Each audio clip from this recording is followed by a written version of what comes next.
Hey guys, welcome back to my channel. Hello if you're new. My name is Jess and today I'm going to be walking you through my Gaming Corner Notion template. If you're a regular on my channel or you're familiar with my templates, this one is basically an adaptation of my current reading tracker and media tracker, which those ones obviously track books you're reading, TV and movies that you're watching. This one is for games that you're playing. I had a request for this in my Etsy store a while ago and I'm honestly kind of mind blown. I never thought of it before because I play quite a bit of video games myself. So we'll just jump straight into the template and I'll walk you through how it works. It is very much a minimal, for me, setup. There isn't a whole lot of aesthetic extras going on. I tried to make it as pretty as possible without over cluttering the template, which is my new main goal with anything that I'm building.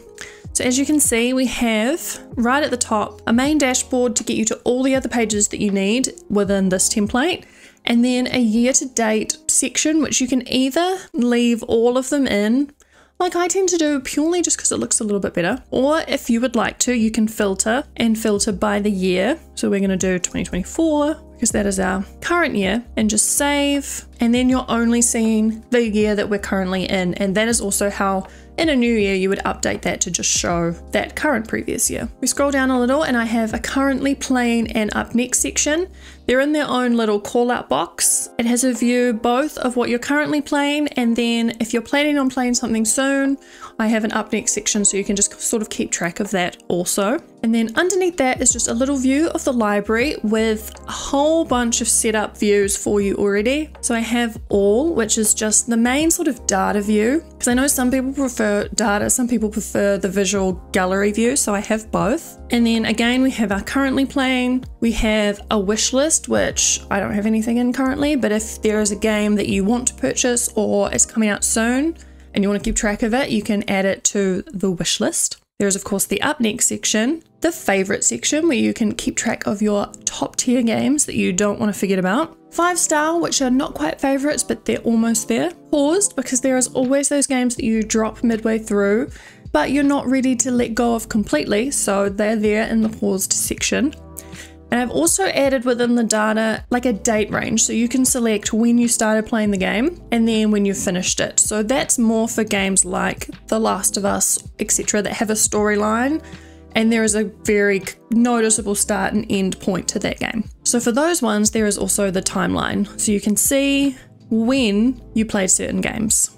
I don't have much in here, of course, but once you start regularly filling this in, I think that'll be a really cool feature to see where your time is gone in your games. So I've tried to add as much relevant data as I thought would fit for these. So if we just jump into World of Warcraft as an example, because that is my current favorite game, there is a complete checkbox. So when you mark it as complete in the status, this will tick itself off and then it will sort of move it to more of an archived finished section. This also is relevant for the yearly tracker that we'll get into soon. There's the developer of the game, and then the other games pulls in if you have, for example, World of Warcraft has so many expansion packs, so I wanted those to all pull into the same section. Like I wanted to see those expansions when I was looking at World of Warcraft. So that is why they are all showing here. The current status of the game, of course, your rating of the game, whether it's a favorite with the heart or just a star rating, the play date of when you started playing, and then the played hours if you want to put that in. It is for tracking throughout the year, so it's entirely up to you if you want to do that or not. The year, which I find I will put in the year,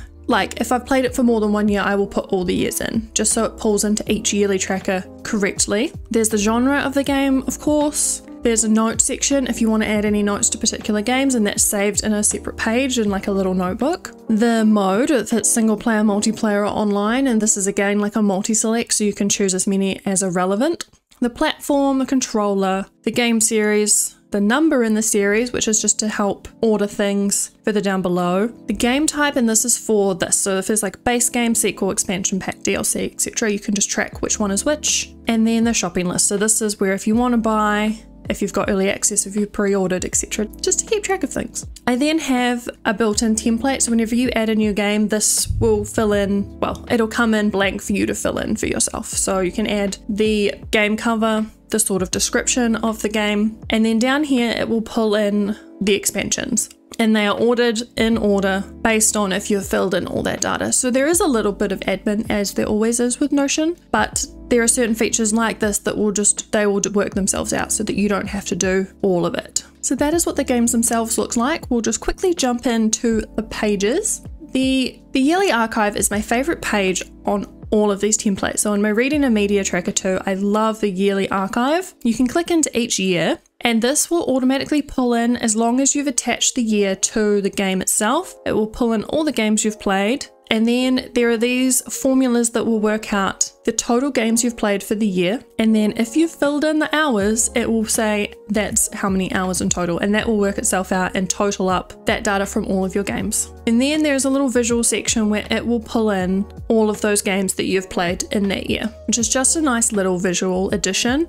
And I think the more years you get through and the more that you fill this in, it's really nice to see to go back and see what you played in certain years, because they kind of have a little bit of a nostalgia to them when you go back to them later. So I just love this section, it's my favorite. I do now have a series tracker, which is something that came into my reading tracker recently. It's a new addition as of late 2023. So this is how you can track expansions and DLCs, etc. You can add all the games that are within the series, and it's going to pull the total played hours based on the hours you've entered into each individual game.